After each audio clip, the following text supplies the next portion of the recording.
Hi, and welcome to Untitled teaching by Jetsunma Ahkon from the archives here.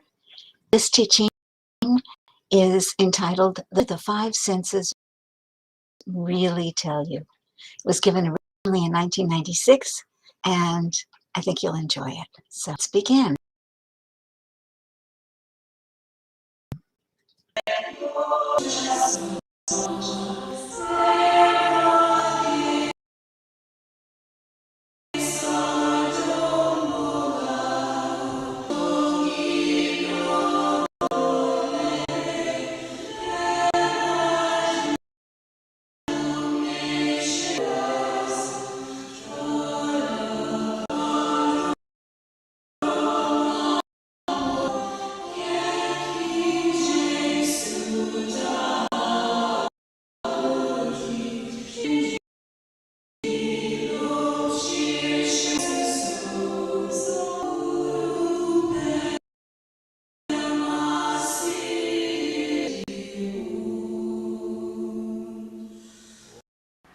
First of all, when you think about your reality as it is now, you must ask yourself, what are the five senses?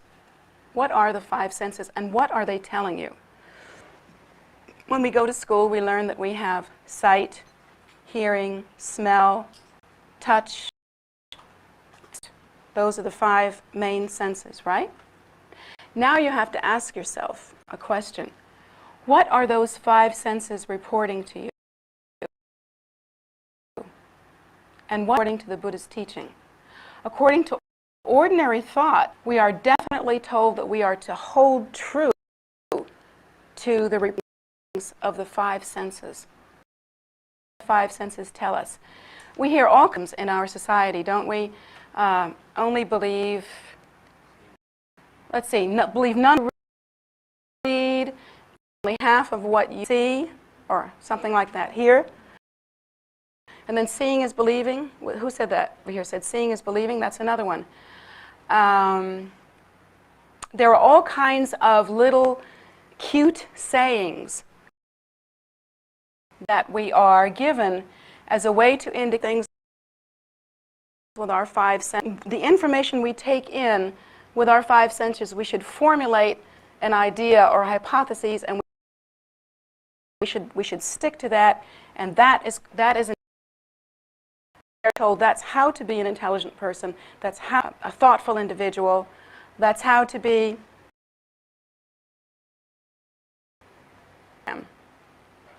Now the Buddha gives us a completely different idea on the five senses. If you dispel your current understanding of the five senses, that what you were giving that from your parents and as you were growing up and in school and from our society, sort of pull back and re-examine the five senses in a different way. Sort of just re-examine them. What tell you? Well, the sense of sight, of course, obviously. I look at you, you look at me, that's what the sense of sight is. It tells me what size, how far away. We are basically predators as animals. Both of our eyes are in the front. That means we can judge distance. So our eyes are telling us many things. But is there one, here's what you have to ask yourself, underlying fundament that the whole quality of sight is based on? Mostly invisible until you and truly examine it. Is there one idea that sight is based on? Well, you must think to yourself, what is the point? The point of sight is to measure and determine and formalize in some way the separation. So there has to be a fundamental idea, a basic concept that is underlying the reality of what sight is. And that idea of self-nature being inherently real from other. Sight is about distinction. How do we use it? We use it to get through a room without falling over something. We use it to measure distance if we want. Nowadays, we probably predator eyes in the front skills differently than we did a long time ago. Now we might use that skill of judging distance to maybe catch a ball or run after the kid before that. You know, there's a sense of distance that we need now. We use it differently. A long time ago, we would use it to catch our prey.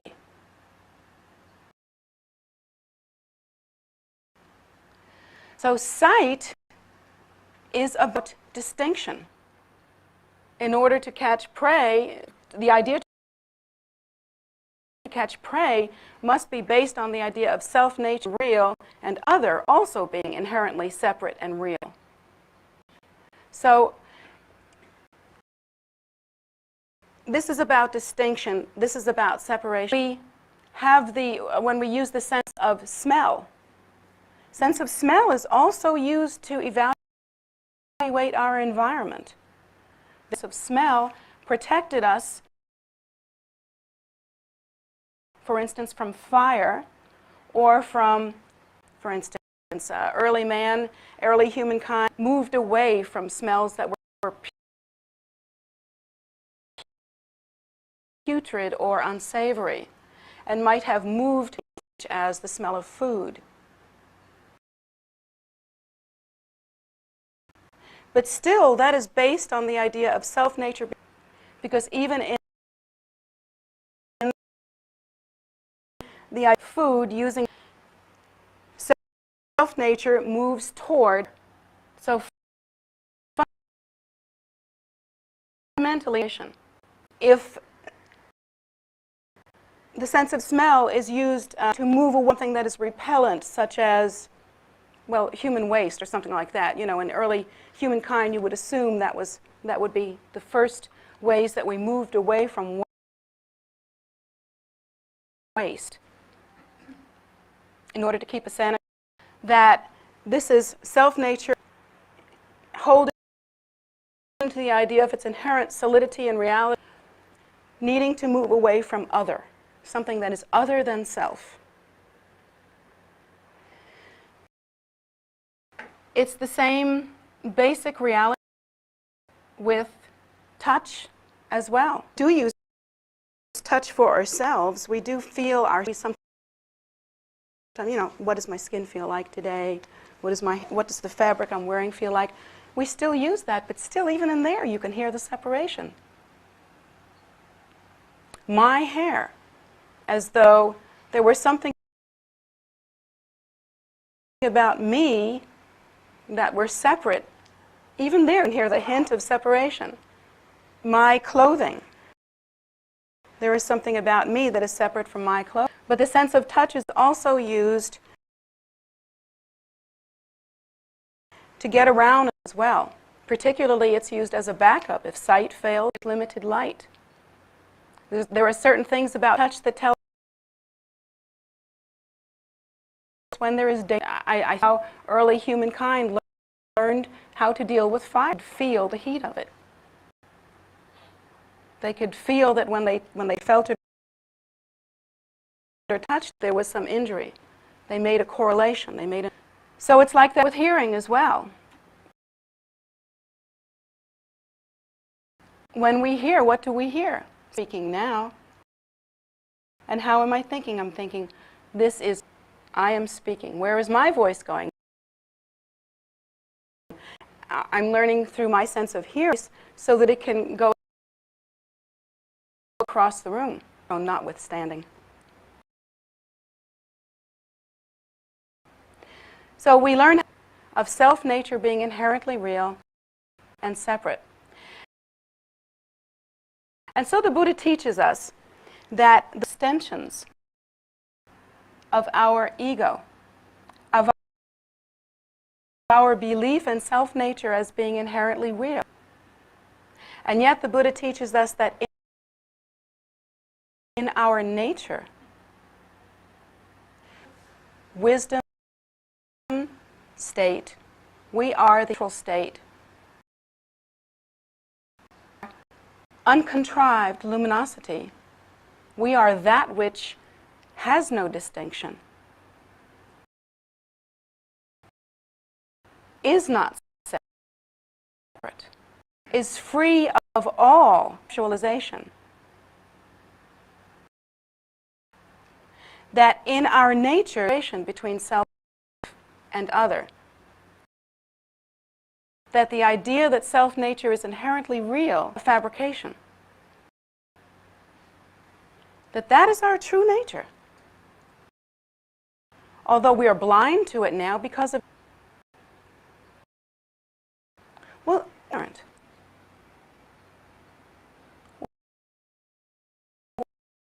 What keeps us not being able to, position and go into meditation and awaken to more real, when he moved into his illumination and declared that he was awake. Well, we can't do that because we believe the idea of self-nature being inherently real. We've had lots of practice reestablishing that idea. And what is it that we use to reestablish that idea again and again and again? The five senses. So back to the question about why can't you just recite a mantra once or maybe twice or 3 times or maybe even 10 times and mean it with complete absorption and complete concentration. And one of the reasons why is because it could never counterbalance the amount of into you right now. Right now your eyes are telling you that you are separate from me. And yet many of you hold me as your teacher.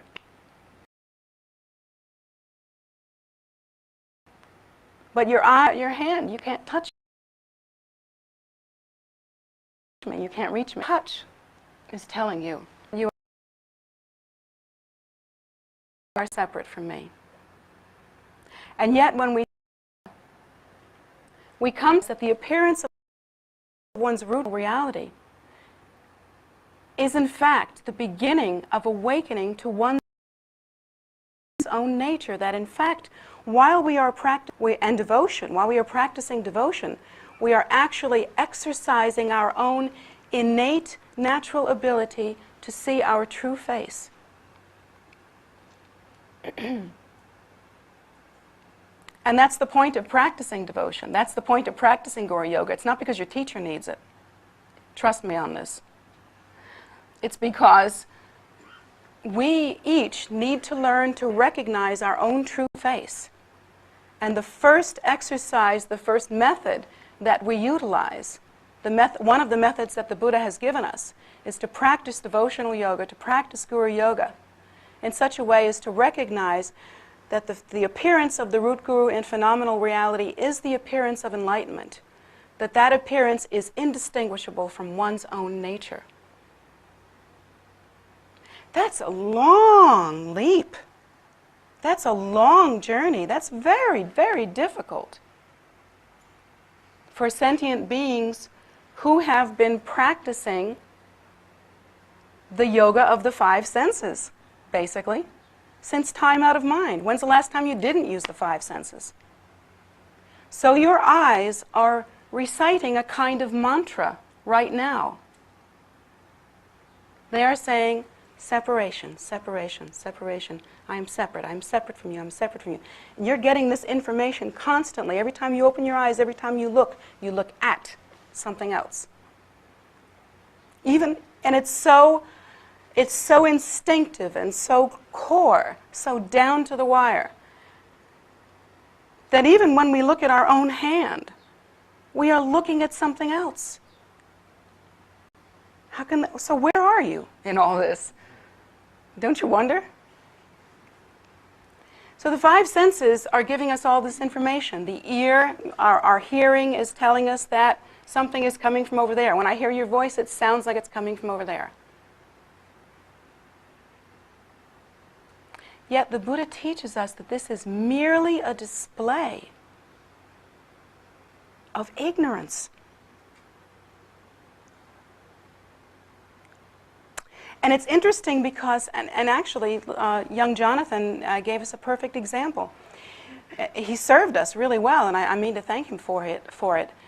He showed us what happens if you insist on approaching things from an intellectual point of view. You can only judge with these five senses.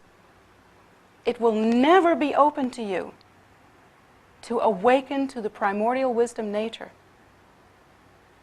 because we are practicing the mantra of separation constantly on 5 different levels all at once. Eyes are telling us we're separate, ears are telling us we're separate, touch is telling us we're separate. Well, I haven't tasted any of you recently, but I'm sure if I did, you'd all taste separate.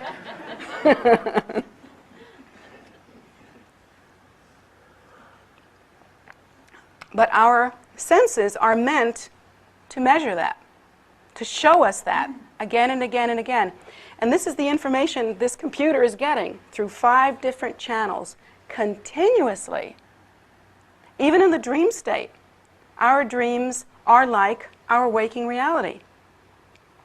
We dream about people that are separate. We dream about things that are over there.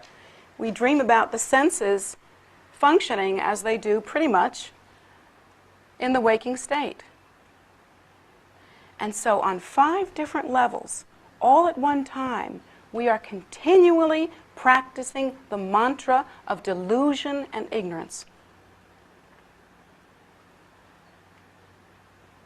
Now, right now.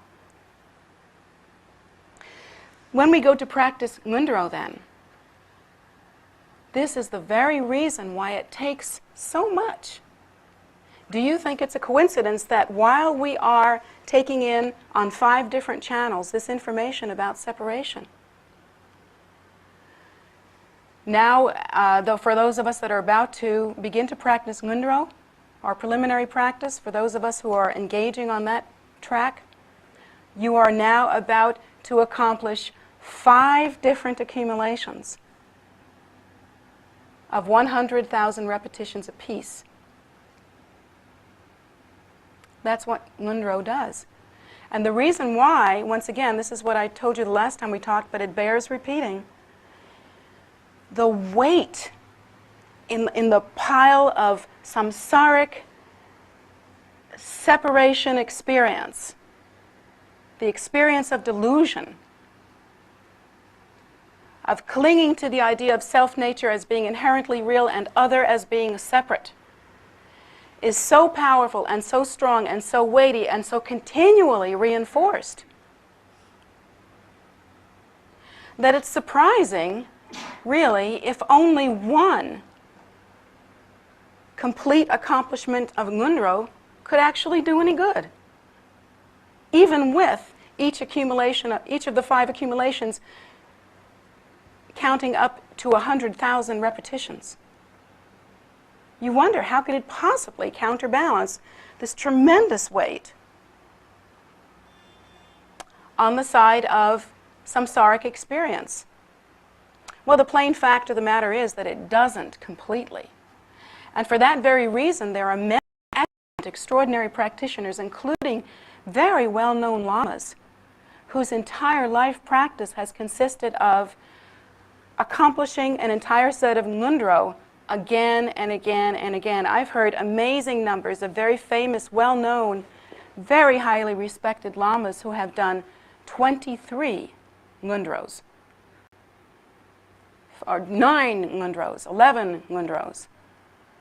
And, I know a story of one very famous Peiyo Lama who just spent his whole, didn't see any reason to go on, spent his whole life simply accomplishing the 5 accumulations.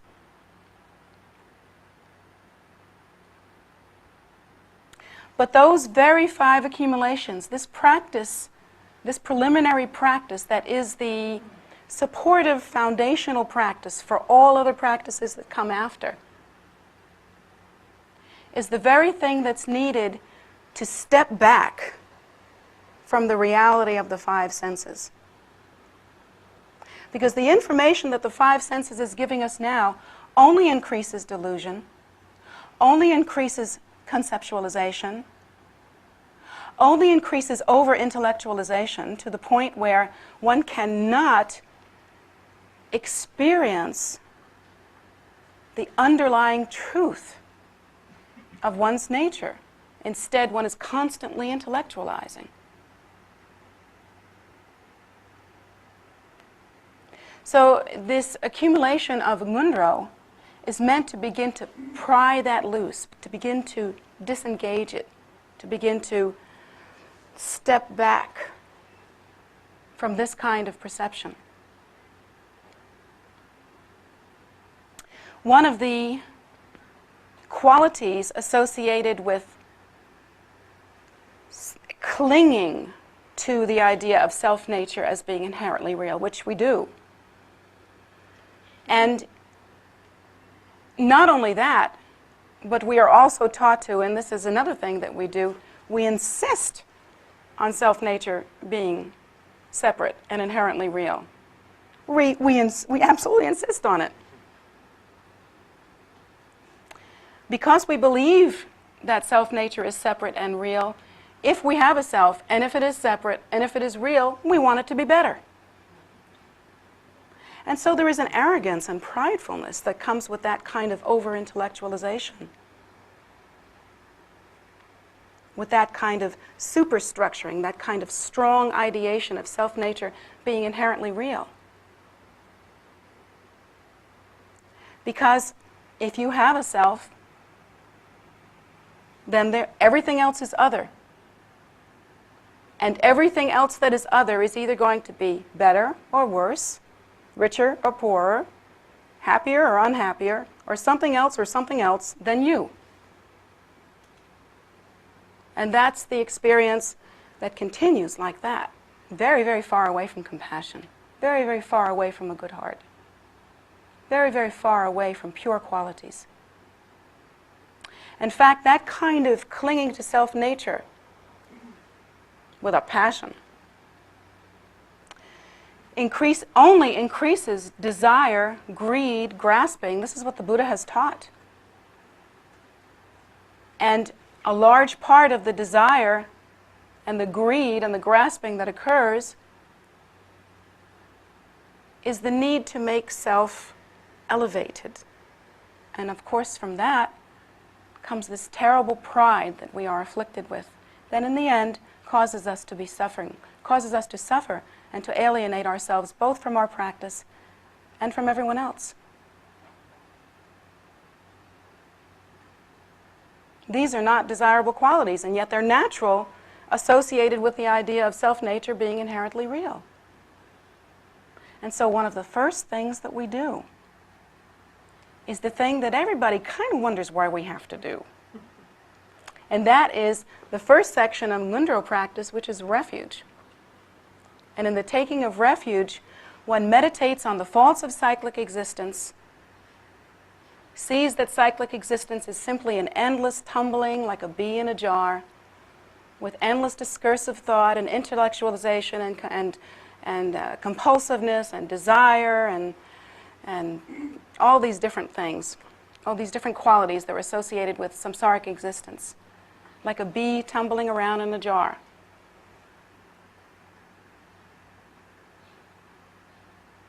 And so, while this is the fate of those who don't have a meditation or a practice or a way to cut through, and that's what ngundro is meant to do. It's meant to cut through. It's like a big sword to cut through ignorance. Since they don't have that kind of training, they develop a tremendous amount of pride. But suppose and instead we were to examine the faults of cyclic existence, realize that cyclic existence is like a bee tumbling around in a jar, and that it is pointless, and there's no satisfaction there. There's no real happiness in cyclic existence, no lasting, permanent happiness. Once we realize that, in our first element of Mundro, we look at the three precious jewels, the Buddha, the Dharma, and the Sangha, and we see that the Buddha is the very expression or very display of the primordial wisdom nature that is our nature. The Buddha is the teacher, therefore, who is the very mind of enlightenment and the only source, really, because this is the mind of enlightenment. You cannot grow apples from pumpkin seeds. In order to give rise to enlightenment, the source of that information, the source of the path, the source of the teaching has to be the mind of enlightenment. And so the Buddha appears in the world and gives us the teachings. The very mind of enlightenment appears in the world and shows us the way to exit samsara through giving us the Dharma. The Dharma is the second object of refuge. The Dharma is the path or the method or the activity that exits from samsara. Dharma arises from the mind of the Buddha. The Buddha is the very display of enlightenment. And then the third object of refuge, of course, is the Sangha. The Sangha is that body of practitioners, including ourselves, once we actually take refuge and begin to practice, who uphold the teachings, protect them, propagate them, as we are doing now, and cause them to remain within the world, without which there would be no access to the Dharma. So we look at the faults of cyclic existence, we decide that we wish to exit cyclic existence in order to awaken to the primordial wisdom nature in which there is no causation for suffering. And so we take refuge in the Buddha and the Dharma and the Sangha. And what we do when we take refuge is we say that over and over again. We say it maybe in Tibetan, but we say it basically, I take refuge in the Buddha, in the Dharma, and the Sangha. And here in Vajrayana we also say in the Lhamo, because the Lhama is representative of the Buddha, the Dharma, and the Sangha. The Lhama gives us this access, this connection. Now we find out that while we're reciting this mantra of taking refuge, we do prostrations. I take refuge in the Lhama, in the Buddha, and the Dharma, and the Sangha, like that. And we take refuge like that. We go down. You've seen the prostrations. Some of you know how to do them, right? You've seen people actually make the prostrations. So you ask yourself, why do you have to do that? What's with the up and down? I mean, why can't you just, what's with the up and down? Why can't you just say, well, okay, I see the faults of cyclic existence. All right, I'm out of here. Buddha's got the scoop, Dharma's the way, Sangha's going to help. I get it. Why do I have to go up and down?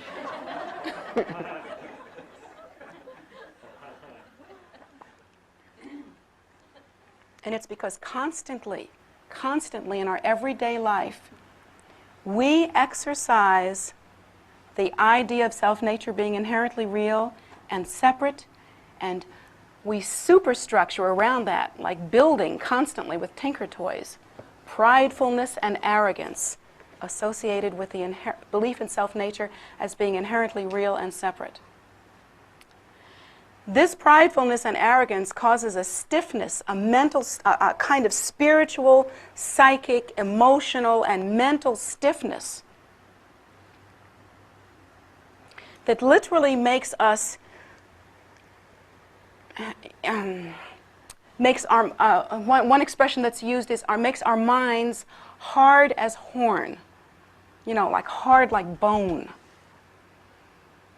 Instead of having the flexibility, the spaciousness, the clear, undefiled,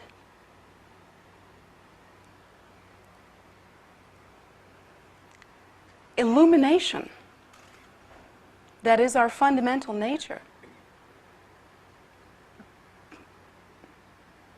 Our minds, instead of being luminous, spacious, flexible, free of contrivance, free of discursive thought and conceptual proliferation. Instead of being like that, our minds are stiff, rigid with the need to reinforce a preconceived idea of self-nature being inherently real.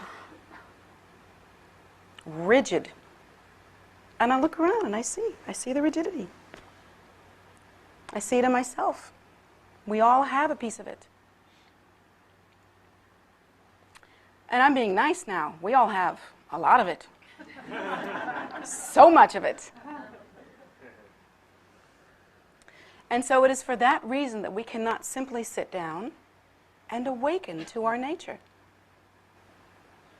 Lord Buddha himself went through the extensive and extraordinary effort of meditating on the emptiness of self-nature and the emptiness of phenomena in order to come to the state where the mind was simply awake, luminous, untethered, innately wakeful, free of conceptualization. Just so, as it is, mind as it is.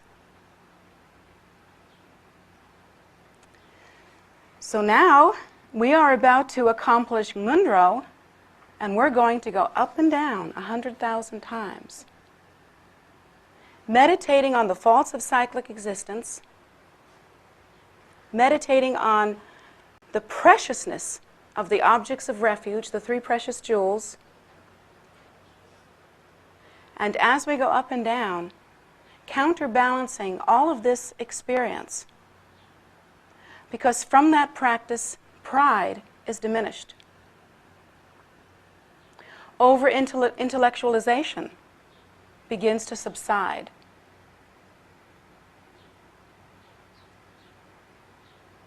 Even craving begins to subside.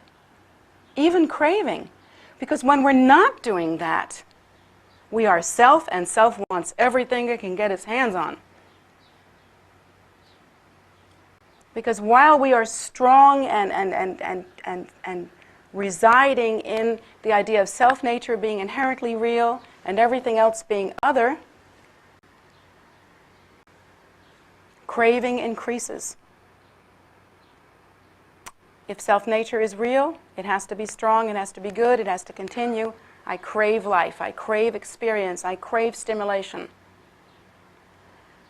So while we're not accomplishing this Dharma, we are basically involved with the mantra, gimme, gimme, gimme, gimme, I want, I want, I want, I want, I want, I want, I want, I want, I want. That's our mantra.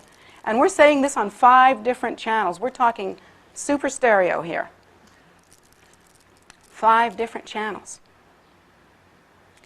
And so this is why such extraordinary methods are needed. Look, if we were just here to do some kind of New Age stuff, you know, if we were just here to have a feel-good session, you know what we could do? We could all get up and hug. You know? We could turn to our neighbor and give back rubs. You know? I mean, why build a temple? You could have a big hot tub. You know? We could all eat avocados. I don't know. What could we do? We could feel good if we tried. I'm sure we could for about an hour. How much time have we got? You know, a good hour together. And then after that, you get to go home. And guess what? You're still a samsaric being. I mean, that feel-good feeling may last for a little while, but we have stuff to do. We're not here for a feel-good session. What Buddhism is about is not temporarily feeling good or beefing up your ego on Sunday morning for another week. It's not like that. We're looking to exit samsara. We're looking to walk through the door of liberation. We wish to end the cycle of suffering, of death and rebirth.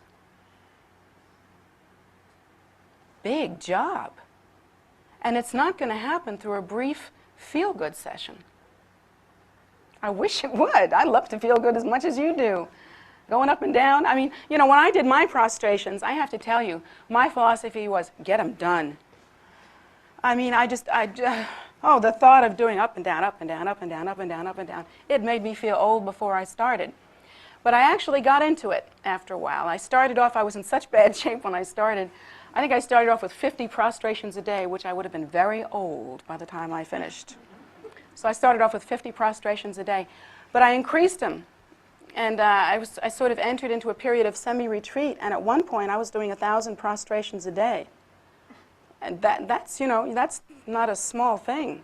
I was pretty proud of myself for doing that. But it got where I loved it. I loved it. I cannot tell you how much I loved it. There were, of course, the superficial side benefits that we're not supposed to appreciate and like, you know. The ones about great abs, great pecs, biceps. So those happen. That's true. That happens.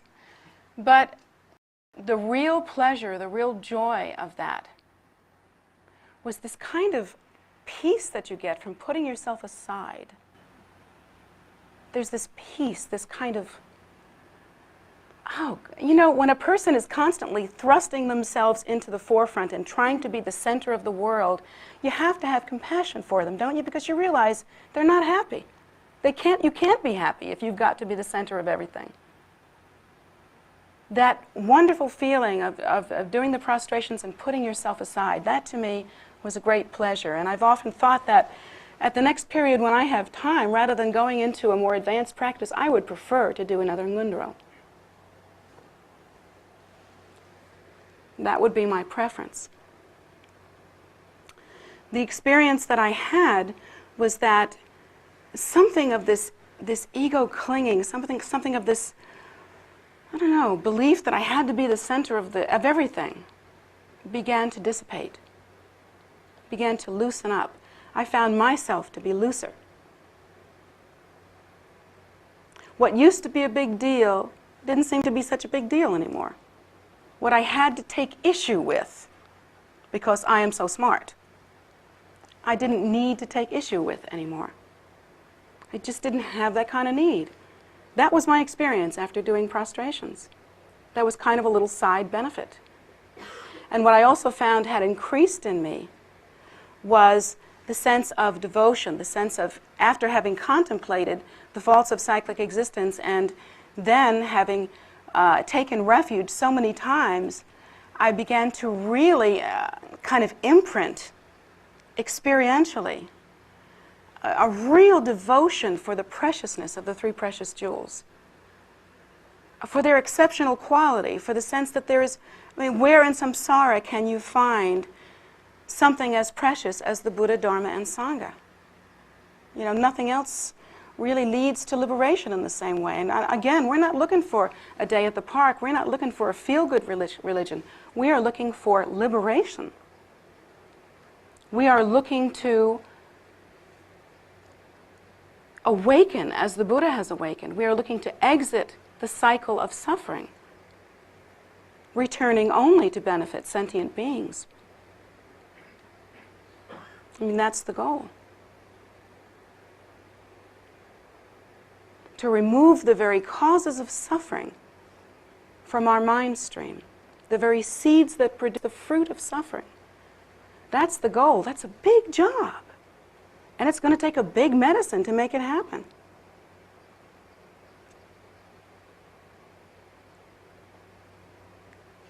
So this is why it takes such an extraordinary effort. You know, and I have to tell you, I would love to be in a position to be able to candy coat this for you, you know? I would love to be able to say, if you just come here on Sunday and occasionally, you know, maybe on Wednesday nights, or, you know, if you just do this or some small thing, then you'll be much happier and everything will feel good and you'll be a Buddhist and all Buddhists are happy. Well, that's not true. I know plenty of Buddhists that are unhappy. In fact, no, I know plenty of Buddhists that are unhappy. What produces happiness is not being a Buddhist. What produces happiness is eliminating the causes of suffering in one's mind stream. And that is done through loosening up the strength of one's ego clinging, and therefore one's pridefulness, one's arrogance, one's grasping, one's desire, one's ignorance, one's jealousy. These are the seeds that produce future unhappy rebirths and even present experience that is very unhappy.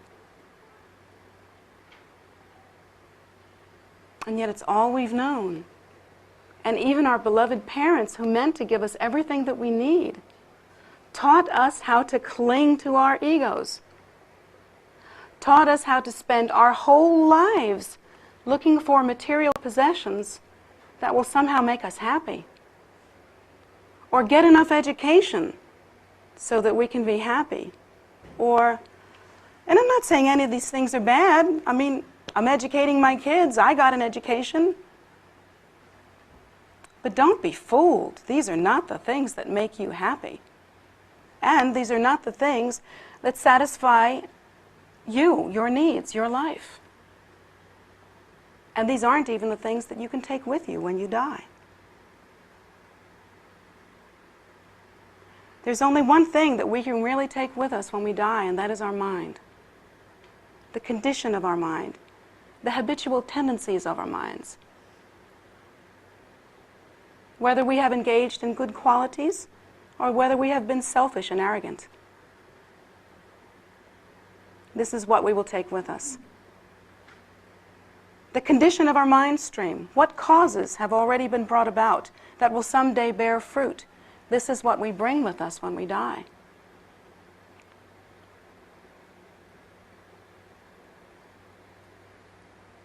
And so this is the kind of thing that we need to address. Unfortunately, we have been taught wrongly. There's more to it than the information that we have been given. Our beloved, kind parents, who meant well, who meant to support us, who meant to care for us, who meant to give us the information that they thought we would need, didn't know the whole picture. And they themselves possibly have lived and died without making much progress spiritually. I mean real progress, the kind of progress that leads towards truly exiting samsara. Even though they were good people, even though they worked hard, and that's the sad truth of cyclic existence. And one of its main faults, it's like a narcotic, and it's difficult to understand.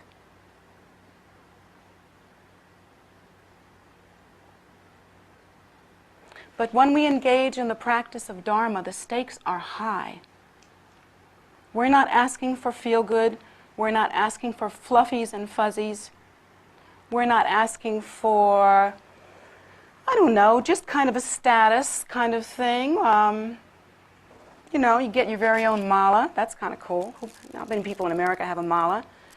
You know, you get to call yourself an exotic religion. Everybody else puts the usual religions on their applications. You can put Buddhist. Whoa. I mean, that's just so cool.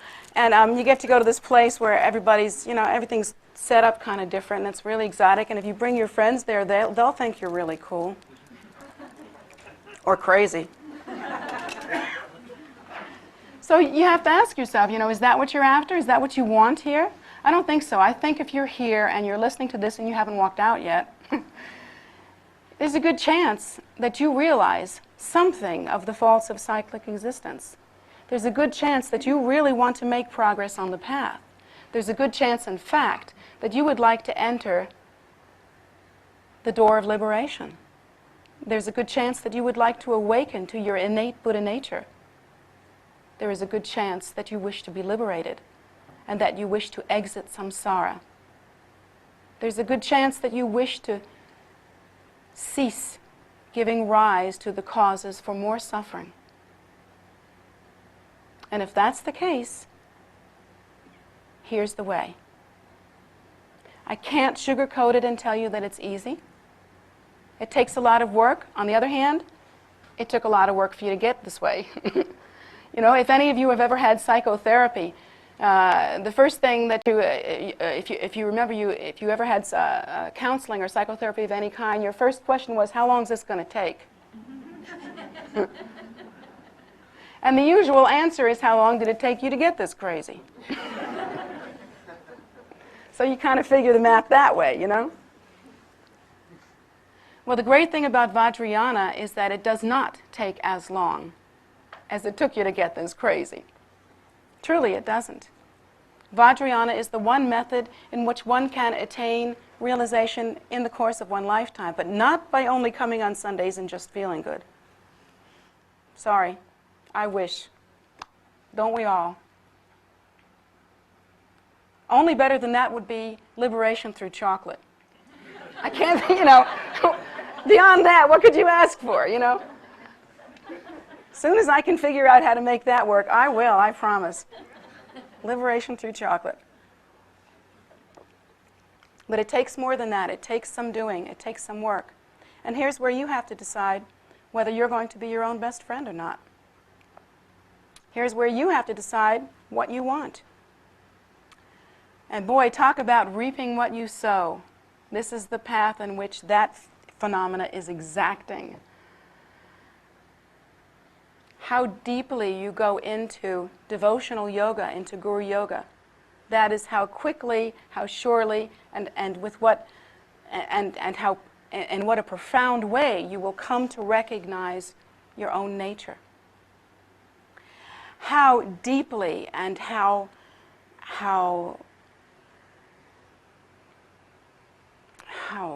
consciously, how joyfully, how much investment you offer. With what kind of effort are you going to enter into prostrations? According to that effort, you will exit samsara. You will begin to change in the appropriate way. You can't think good thoughts and exit samsara. It's not like that. There are actual things that have to take place. From the most profound inner subtle changes of the psychic channels, winds, and fluids being completely altered, and in some cases actually turning in direction. These are the things that occur on a secret level before one enters into Buddhahood.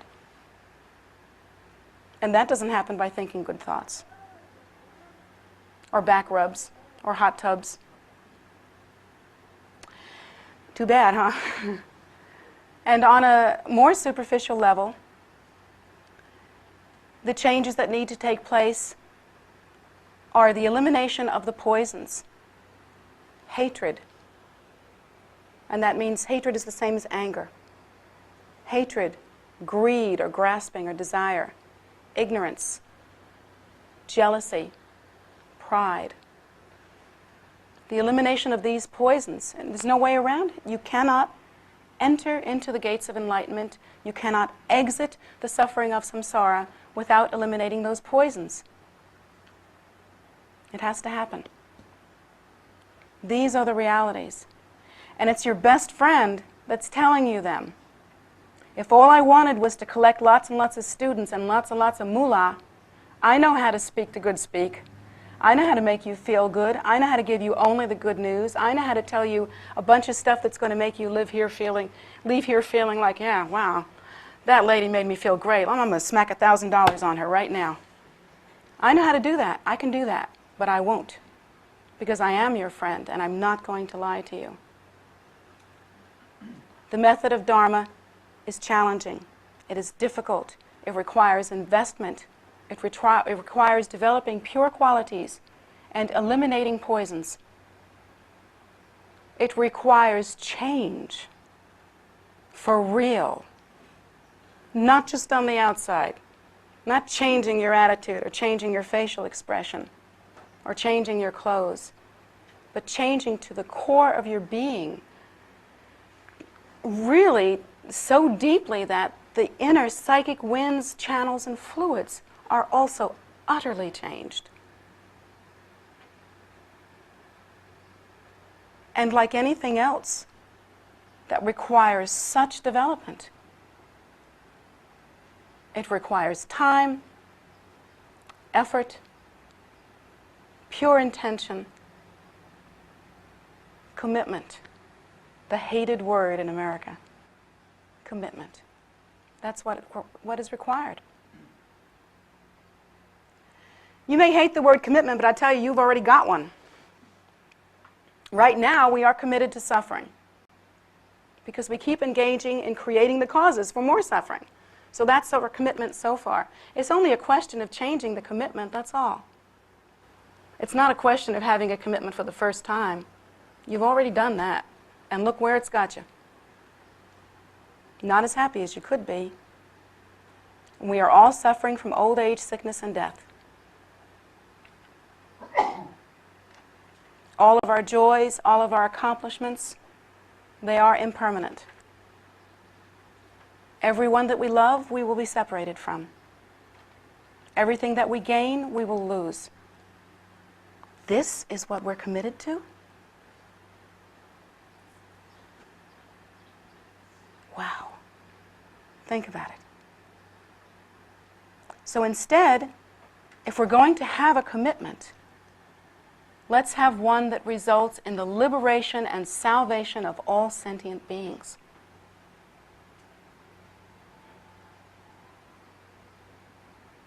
So let's not be so afraid of the hard work it's going to take to get there. We're working hard anyway. We're working hard because we've caused ourselves to suffer, and we have to dig ourselves out every blessed day. I mean, every day we work hard. What's the difference? The Buddha teaches us that someday everything we have will be taken away from us. When we die, we will have nothing other than our minds. So in that case, why not offer everything we have, including all of our effort, our hearts, our minds, our time, our energies,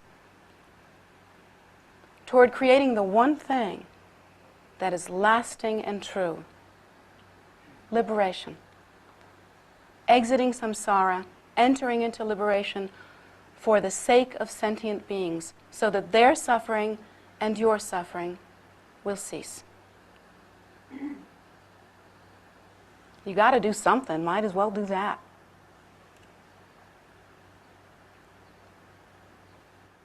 It's a little bit like our tendency to, for instance, not want to exercise. I'm an exercise buff, so I like to use this as an example a lot. We know that if we exercise, for instance, and take care of our bodies, eat well, exercise, get enough rest, that sort of thing, we know that we'll feel better. Intellectually, we know it. And if we've ever tried it for a brief period of time, we've even had that experience for a brief period of time. So, but we don't want to do it because it's just hard. You know, it's just hard to get on that machine or to walk or to run or to ride the bicycle or whatever it is. Just hard. So we don't like to do it.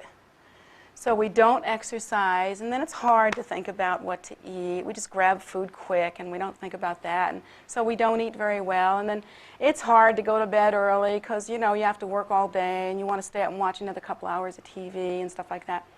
So, you know, it's just hard. It's hard, it's hard, it's hard. So we keep doing the things that create feeling bad. And so there's our routine, there's our practice, there's our commitment. We have one. It's not that we don't have one. We have a practice, we have a commitment.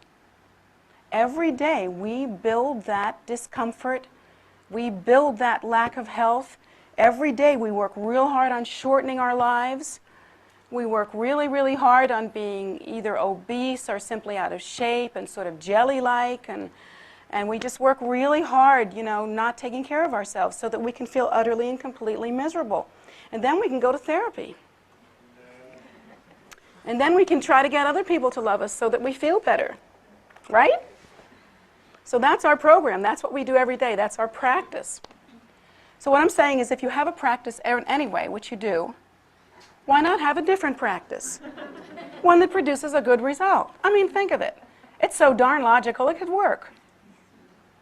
Like supposing, you know, you took a different tack. Let's say on a physical level, you exercised and you ate well and you went to sleep and, you know, you just like did a different thing and suddenly started to feel much better and had lots of energy and didn't need everybody around you to support you and love you because you didn't feel so hung up all the time. Well, supposing that were to happen. Well, practicing Dharma is like that. We're already engaged in the practice of suffering. Right now, every day, today, yesterday, tomorrow, we will create the causes for more suffering. So since we're already on a program and going downhill for it, and suffering in samsara for it, and wandering around helplessly like a bee buzzing around in a jar, why not develop a program that's a little different? Why not do what is good for you?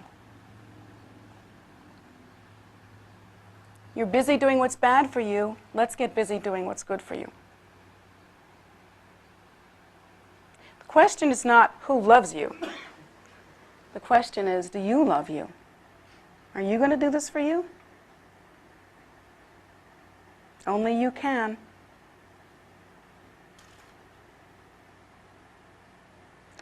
So that's what I would like to share with you as a way to understand as we begin to go into Ngundro practice, those of you that are new and those of you that have not finished your Ngundro and wish to really double back and make the supreme effort, and also those of you that wish to accomplish another Ngundro, because I think it's an excellent idea. Ngundro is the practice that's always happy. I like to do Ngundro. Those of you that have done it, do you like Ngundro? I do too. It's actually, I like it much more than a lot of the other practices we have to do. I like it a lot more. For those of us that want to double back and for those of us that are just starting, the information is the same. It's according to what you do. Cause and effect. It's not a secret, you know those cartoons about climbing to the top of the Himalayas and the guru's up there. What's the secret of life? What's the secret of life? Cause and effect, that's it. It's mechanical. Seed produces fruit. You do this, you get that. You drop this, it falls. That's it. That's the big secret of life, and you're in charge. And the jewel that leads to liberation is in your hand. Are you going to cash it in and use it to benefit yourself? Are you going to buy the end of suffering with that jewel? Or are we going to continue like mindless birds to look at this precious jewel and then see another bauble associated with life and think, oh, well, they're equal, they're both shiny? Because that's what we have done. In closing, I would like to repeat once again one of my favorite lines from a popular song that was out, I guess, 15 years ago. It's on an Art Garfunkel album. And so that'll tell you how old it is. And what the album is called either Claire or Angel Claire. Can't remember which. Angel Claire, I think. And the name of the song is Mary Was an Only Child. And here's how the line goes. And if you see the stars at night and you find them shining equally bright, you might have seen Jesus and not have known what you saw. Who would notice a gem in a 5-and-dime store? Our minds are like 5-and-dime stores. Now learn to train yourself to see what is truly precious and what's only a bauble.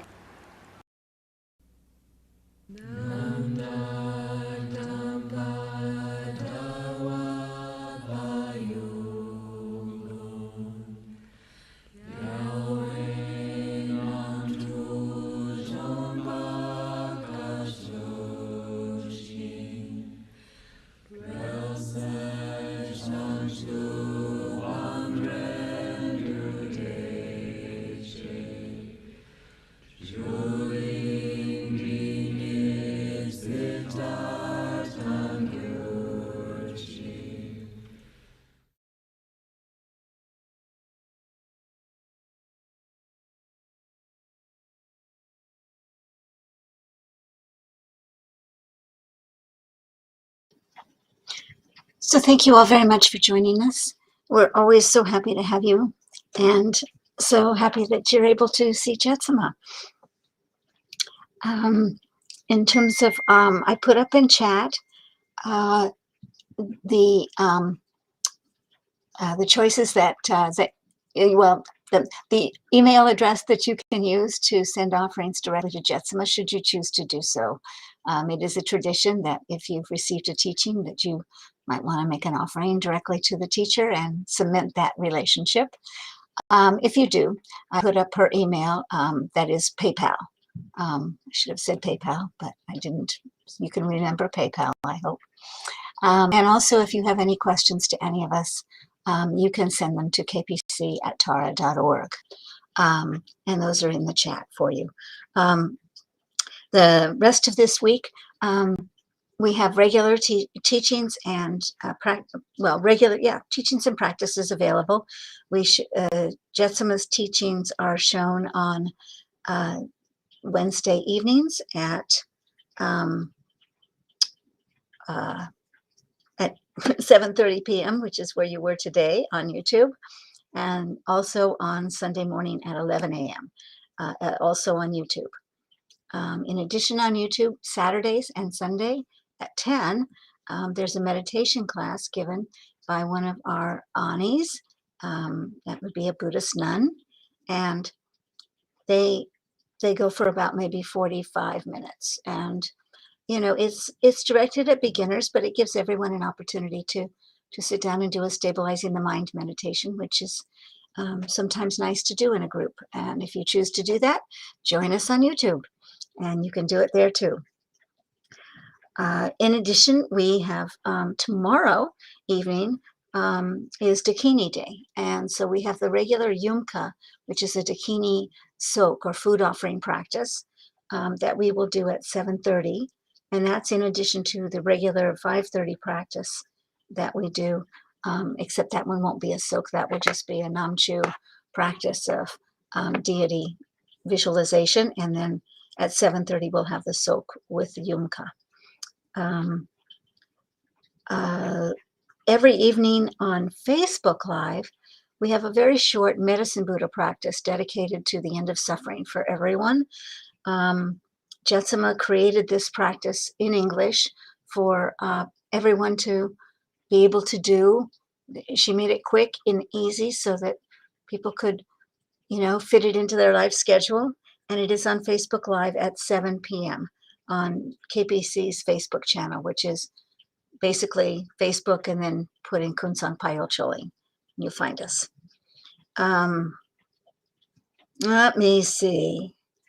That's most of the practices. And